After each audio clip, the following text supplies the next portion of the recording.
علیکم۔ میری جو سٹوری ہے وہ ولی خان کے بارے میں ہے، جو کہ دور دراز کے ایک گاؤں چنار، جو کہ ڈسٹرکٹ چترال میں واقع ہے، اس کا رہائشی پذیر تھا۔ اور 8 سال کی عمر میں وہ یتیم ہو گیا تھا، جس کے بعد اس کے چچا نے اس کو پالا پوسا۔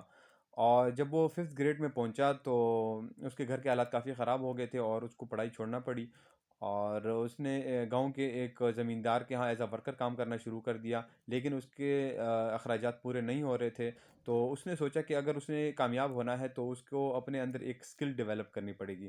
اس سلسلے میں اس کے گاؤں میں آغا خان رورل سپورٹ پروگرام ہو رہا تھا، جس میں ایک ایگریکلچر ڈپارٹمنٹ تھا، جو کہ ایک بیسک کیئر آف کراپس کے بارے میں ایک ٹریننگ کروا رہے تھے۔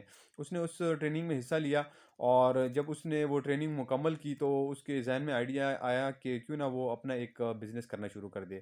جب اس نے اپنے اس بزنس آئیڈیا کے بارے میں ایگریکلچر ڈپارٹمنٹ کے ساتھ یہ مشورہ کیا، تو انہوں نے اس کو بولا کہ آپ ایسے کریں کہ first micro finance bank of Pakistan کے ساتھ کے پاس جائیں اور ان سے لون لے لیں، کیونکہ اس کے پاس پیسے تو بالکل بھی نہیں تھے۔ تو اس نے جب وہاں سے 10,000 کا پہلا لون لیا، تو اس سے اس نے پیسٹیسائڈ، جو کہ کیڑے مار دوائی ہوتی ہے، وہ خریدی، اور اس کے علاوہ اس نے انسیکٹ اسپرے مشین خریدی۔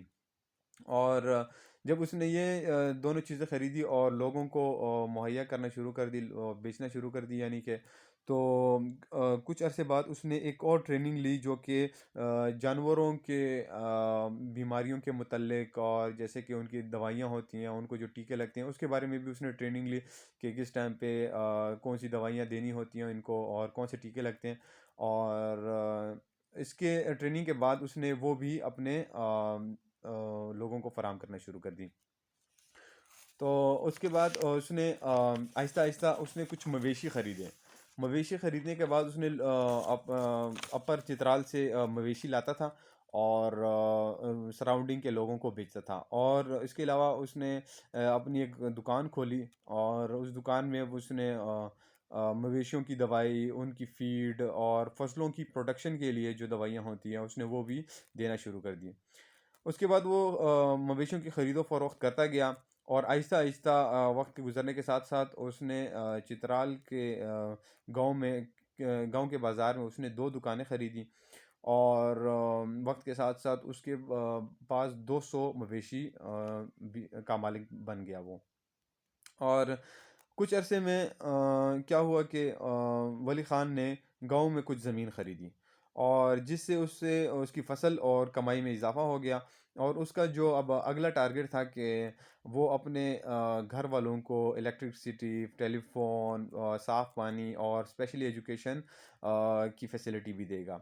اس کے علاوہ ولی خان نے 50 لوگوں کو اپنی کمیونٹی کے امپلائمنٹ اپرچونٹی فراہم کی، اور فارمرز کو والنٹری بیسس کے اوپر اس نے ٹریننگ دینا شروع کر دی کہ وہ اپنا بزنس سٹارٹ کریں، اور اس سے اپنے گھر والوں کے تاکہ وہ اپنے گھر والوں کو اچھی طریقے سے سپورٹ کر سکے۔ اس کے بعد بہت سارے لوگوں نے، بہت سارے کسانوں نے اپنا بزنس بھی ساتھ ساتھ کرنا شروع کر دیا، جس کی وجہ سے ان کے حالات بھی کافی بہتر ہو گئے۔ تو یہ تھی آج کی میری سٹوری، ہوپ سو کہ آپ کو پسند آئی ہوگی۔